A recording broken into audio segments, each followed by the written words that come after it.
সিরাজগঞ্জে জাতীয় সংসদ নির্বাচন ঘনিয়ে আসতেই প্রার্থী সমর্থক ও ভোটারদের মধ্যে বাড়ছে আলোচনা আর হিসেব নিকেশ।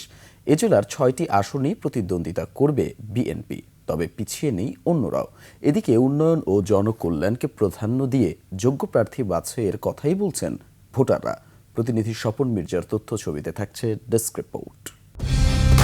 কালার এক্সপার্ট, জর্জ স্যাপ এবং মাইল্ড অন হ্যান্ডস টেকনোলজি সমৃদ্ধ অরিক্স ক্রিস্টাল ওয়াশ আপনার লন্ড্রি এক্সপার্ট।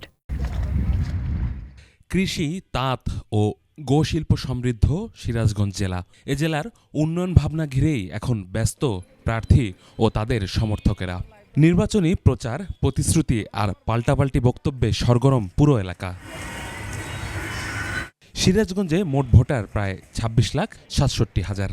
উন্নয়ন ভাবনায় রয়েছে সিরাজগঞ্জের সয়দাবাদ থেকে পাবনার মাধবপুর পর্যন্ত মহাসড়ক নির্মাণ, এনায়েতপুর ও সঙ্গলা থানা উপজেলায় বাস্তব উন্নয়ন, পাশাপাশি কৃষি, তাঁত ও গো শিল্পের প্রসার। এসব বিষয়ে যারা কার্যকর ভূমিকা রাখবেন তাদের দিকেই ঝুঁকছে ভোটাররা।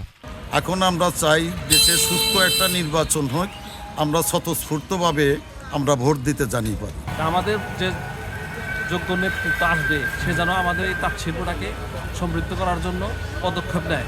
যারা নির্বাচিত হবে তাদের উদ্দেশ্য বলি যে আমাদের এই এলাকার উন্নয়নের জন্য একটা উপজেলা বিশেষ প্রয়োজন।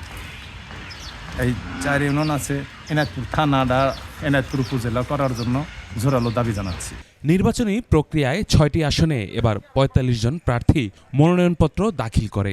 এর মধ্যে সিরাজগঞ্জ ১, ২ ও ৩ আসনে ১৯ জন প্রার্থীর মনোনয়ন যাচাই বাছাইয়ের প্রথম দিনেই ৬ জনের মনোনয়নপত্র বাতিল হয়। সব মিলিয়ে নির্বাচন যতই কাছে আসছে, সিরাজগঞ্জে ভোটের মাঠ ততই উত্তপ্ত হয়ে উঠছে। ভোটাররা তাকিয়ে আছে উন্নয়নমুখী ও জনবান্ধব নেতৃত্বের দিকে। ইউসুফ হাসান নাঈম, ২১ টেলিভিশন।